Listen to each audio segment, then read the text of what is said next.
ప్రతి ఒక్కరికి ఒక లక్కీ చామ్ అనేది ఒకటి ఉంటారు కదండి. అంటే వీరి పేరు చెప్తే ఏదైనా కొనగలము అనుకుంటారు కదా. నా లైఫ్లో అది మా అబ్బాయి అనమాట.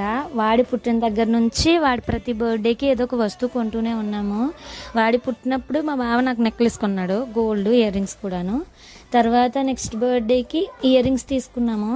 ఆ తర్వాత థర్డ్ బర్త్డేకి మా అమ్మమ్మ మళ్ళీ మాకు దివాన్ కాట్ కొన్నది. ఇప్పుడు ఫోర్త్ బర్త్డే అనమాట. అంటే 4 years కంప్లీట్ అయ్యి 5 వచ్చాయి. అప్పుడు మళ్ళీ ఫ్రిడ్జ్, వాషింగ్ మిషన్ రెండూ తీసుకున్నాం అనమాట.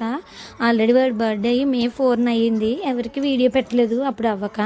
సో 2 వస్తువులు ఆ రోజు తీసుకున్నాము. ఫైనాన్స్ మీదే, డైరెక్ట్గా కాదు. ఒకవేళ వాటి కోసం డీటెయిల్స్ కావాలంటే కామెంట్ చేయండి, నేను నెక్స్ట్ వీడియో చేస్తాను. అలాగే వాడు నాకు లక్కీ చామ్ అనమాట. అందుకే నేను ఏదైనా వస్తువు అనుకుంటే ఫస్ట్ వాడి పేరు రాయడానికి ప్రిఫరెన్స్ ఎక్కువ ఇస్తాను.